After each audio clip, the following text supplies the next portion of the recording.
Welcome to another episode of Fort Bend Mathematics Tutoring.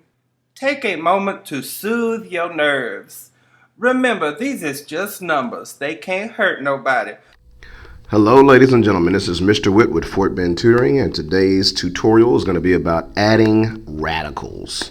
So let's start out. Okay, we have problem number 1. In problem number 1, notice that we have 3 times the square root of 5 plus 4 times the square root of 5. Anytime you're adding or subtracting radicals, your square roots, the radicals here, they must be identical. They must be the same. And not only that, any variables that you may have, they have to be the exact same to the exact same exponent as well. So in order to have like terms, which you need in order to add or subtract terms, you must have the exact same radical, and all of your variables, whether they're underneath the radical or outside of the radical, must be identical. They must have the exact same variable with the exact same exponent on that variable. All right, so let's check it out. So since these two terms have the exact same square root, here I have the square root of 5 and I have the exact same square root of 5 here.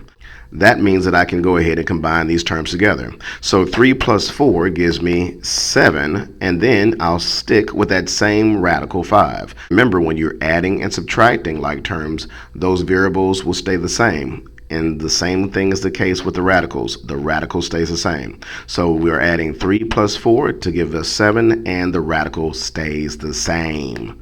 All right, so that's the answer. So let's go ahead and move on and look at our next problem. Problem number 2. In problem number 2, we have the square root of 27 plus the square root of 12. Because these two radicals are different, I can't add them the way they are right now. Instead, what I can do is simplify them. So please check out our video on simplifying radicals. All right, so here I'm going to start by looking for the largest perfect square within 27, and that's going to be 9. So I'm going to expand this into 9 times 3. The largest perfect square within 12 is going to be 4. So I have 4 times 3. From here, I'll be taking the square root of the 9 and the 4. The square root of 9 is 3, and that leaves me with 3 times the square root of 3. Plus, the square root of 4 is 2, and that leaves me with 2 times the square root of 3. From here, I'll be able to add these terms together because my radicals are identical now. They're the same. So adding the coefficients, the numbers in front of the radicals, I'll have 3 plus 2, which gives me 5, and I keep that same radical 3, and that's it. Done and done. This is the answer. 5 times the square root of 3. That's it. That was problem number 2. Okay, let's keep it moving. Keeping it moving here. Problem number 3. We have 2 times the square root of 12 plus 3 times the square root of 48 plus 3 times the square root of 3. In this problem, notice that all the radicals are different, so as it stands, I can't add anything right now. All right, so what I can do right now is simplify the square root of 12 as well as the square root of 48. So the square root of 12 can be broken down into the square root of 4 times 3.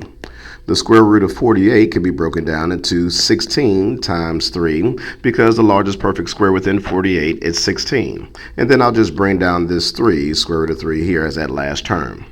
Next, I'll be taking the square root of those perfect squares underneath the radical that I have. So this will be 2 times the square root of 4 is 2, and that leaves me the square root of 3 inside of the radical sign. Plus 3 times the square root of 16 is 4. And that leaves me with the square root of 3 underneath the radical.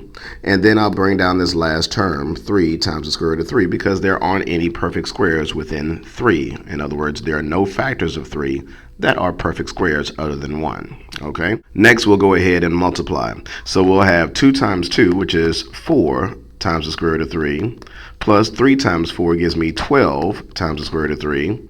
And then we'll continue to bring down that last term, that 3 times the square root of 3. So finally, I have all of the radicals simplified, and notice that all 3 square roots are the exact same. That means I can add them. So adding the coefficients, I'll have 4 plus 12, which is 16. 16 plus 3 is 19, and it gives me a result of 19 times the square root of 3, and done. That's the answer, ladies and gentlemen. That's it. You got it. All right, let's continue on. Got a couple more problems for you. Problem number 4. Here we have the cube root of 54 plus 2 times the cube root of 128. Now notice your index is different this time, meaning that it's no longer a square root. Here we have a cube root. So because of this, we'll need to try to find the largest perfect cube that goes evenly into 54, and we'll do the same thing to try to break down 128 as well. So I'll be bringing down this cube root of, and the largest perfect cube within 54 is 27. So I have 27 times 2. And then we'll try to find the largest perfect cube within 128, which is 64. So I'll bring down 2 times the cube root of 64 times 2. So what I did thus far was look for the largest perfect cube that went evenly into 54 as well as 128. Inside of 54, the largest perfect cube is 27. Inside of 128, the largest perfect cube is 64. From there, we'll go ahead and take the cube root of 27, which is 3 times the cube root of 2 plus the largest perfect cube within 64 is 4. So this will be 2 times 4 times the cube root of 2. From here, we'll be multiplying that 2 times 4. So I'm bringing down my 3 times the cube root of 2 plus 2 times 4 gives me 8 times the cube root of 2. So now we're looking at two terms where your radicals, the cube roots, are the exact same. Because of this, I can go ahead and add the coefficients together. So 3 plus 8 gives me 11 times the cube root of 2, and this is my answer. That's it. Done and done, ladies and gentlemen. All right, that was problem number 4. Let's continue on here. All right. In problem number 5, we have the fourth root of 32 plus the fourth root of 162. So in this particular problem, I'm looking for the largest fourth that will go evenly into 32 and 162 in order to break it down. So I'm trying to simplify this first because in its current state, we cannot add it because the radicals are different. So I'll be simplifying the fourth root of 32 by expanding this into 16 times 2. That's right, 16, not only being a perfect square, is also a perfect fourth.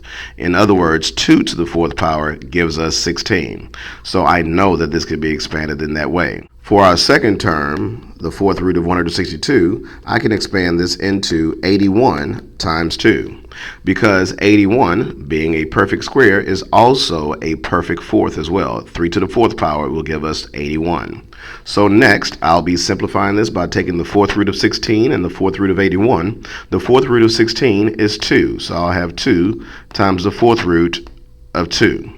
For the next term, the fourth root of 81 is 3, so I'll bring down a positive 3 times the fourth root of 2. Now that I have these perfect fourths, now the radicals being the same, I can go ahead and add the coefficients together. So this gives me 2 plus 3, which is going to give me 5 times the fourth root of 2, and this is the answer. That's it. All right. Notice that in each of these problems, the driving force in simplifying our expressions was the index. That's right. The index is going to be right here. That little 4 right there is going to tell us what to look for. So either we're going to have nothing showing, meaning that it's a square root, meaning that your index is 2, which also tells you to look for perfect squares. If you see a little 3 right here as an index, it tells you to look for perfect cubes. And in this last problem, number 5, we were looking for fourths, perfect fourths, because the index is 4. It's saying, hey, I'm looking for a number that can be multiplied against itself 4 times to give me that value. So that's how we were able to simplify it. And then once we got identical radicals, that's when we were able to add. All right, ladies and gentlemen, that does it for today's lesson on adding radicals. This is Mr. Witt with Fort Bend Tutoring. Peace. We certainly hope you enjoyed today's mathematics presentations. Did you learn anything? Do you need to review your notes? Take a deep breath and congratulate yourself. I am learning mathematicals.